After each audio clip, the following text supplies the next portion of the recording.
Jadi metode apapun yang kamu pilih untuk bisa baca kitab kuning, modal utamanya itu satu cuman, yaitu Assalamualaikum warahmatullahi wabarakatuh. Kaifa halukum ya ikhwah. Alhamdulillah kita berjumpa kembali ya. Nah, untuk kali ini kita akan bahas sesuatu yang sangat menarik ya. Jadi metode apapun yang kamu pilih untuk bisa baca kitab kuning, modal utamanya itu satu cuman, yaitu tekad yang kuat. Jadi tanpa tekad kuat, mudah menyerah saat menghadapi tantangan seperti sulitnya memahami nahwu shorof, mufradat, atau struktur bahasa kitab kuning yang sulit dan kompleksnya. Tekad yang kuat adalah bahan bakar yang membuat kamu terus belajar meskipun metode kamu sederhana atau penuh rintangan. Metode ini menekankan pentingnya mental dan komitmen sebelum memulai teknis belajar baca kitab kuning. Jadi tekad adalah fondasi, sementara strategi belajar seperti penguasaan nahwu shorof, kamus, atau latihan memahami teks adalah alat pendukungnya. Lalu, mengapa tekad penting sekali? Karena proses belajar kitab kuning itu penuh dengan tantangan, seperti kalimat Arab tanpa harokat, ya, struktur gramatikal yang kompleks, kosakata klasik ya, zaman dulu yang jarang digunakan. Nah, dengan tekad yang kuat, kamu akan tetap termotivasi untuk menyelesaikan proses belajar ini meskipun menghadapi kendala itu ya. Nah, jika diibaratkan ya, tekad kuat itu seperti bahan bakar mobil ya. Jadi tanpa bahan bakar mobil tidak akan bergerak. Ya, meskipun mesinnya super canggih. Dalam belajar baca kitab kuning, metode apapun tidak efektif jika kamu tidak memiliki semangat dan kegigihan untuk terus belajar. Contohnya, seorang santri di pesantren yang tidak memiliki tekad belajar meskipun dibimbing oleh ustadz yang senantiasa menemani akan tetap kesulitan memahami kitab kuning. Nah, jika kamu tidak niat belajarnya, maka percuma gitu.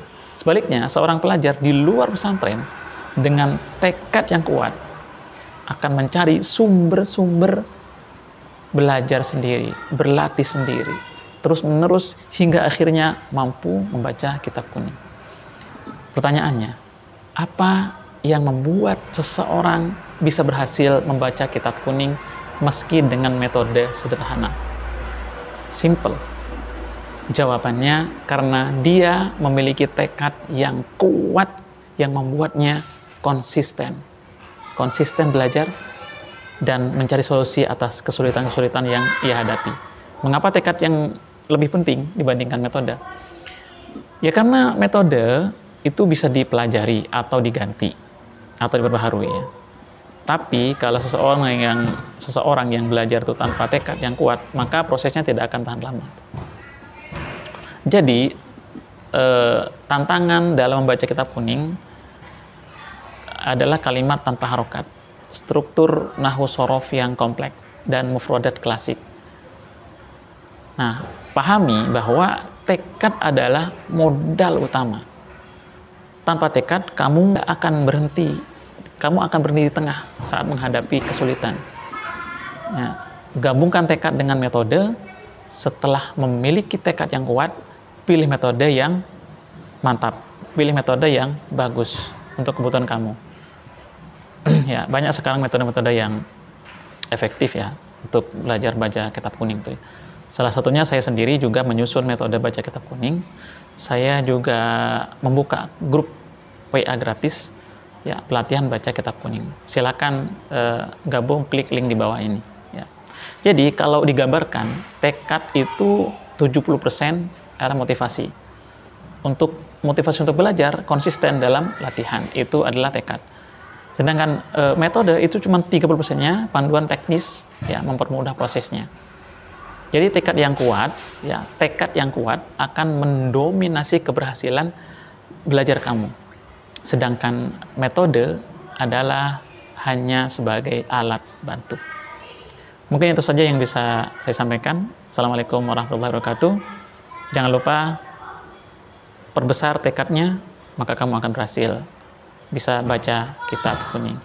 Ikuti grup WA di bawah ini. Nah, jika sulit memahami pentingnya tekad, pikirkan perjalanan seseorang yang berhasil membaca kitab kuning meskipun belajar sendiri. Ada orang seperti itu. Rahasianya bukan metode canggih, melainkan keinginan yang kuat memahami kitab.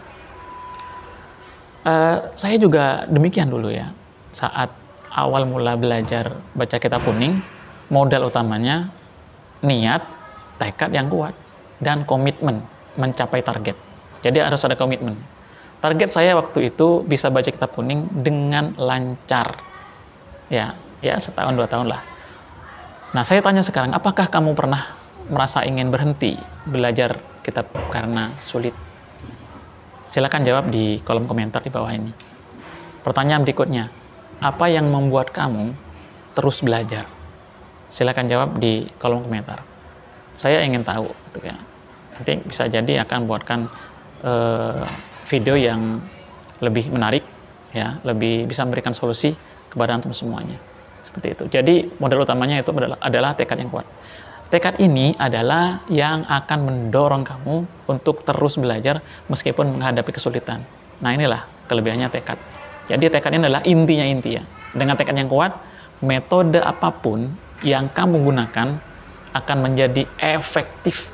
Sebaliknya, tanpa tekad yang kuat, metode terbaik sekalipun tidak akan berhasil.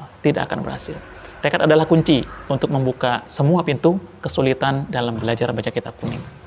Sekian dari saya. Bulatkan tekad mulai dari sekarang. Atur jadwal kapan akan mulai belajar baca kitab kuning. Dan jika kesulitan, silakan hubungi saya atau masuk grupnya di bawah ini. Assalamualaikum warahmatullahi wabarakatuh. Ila liqa.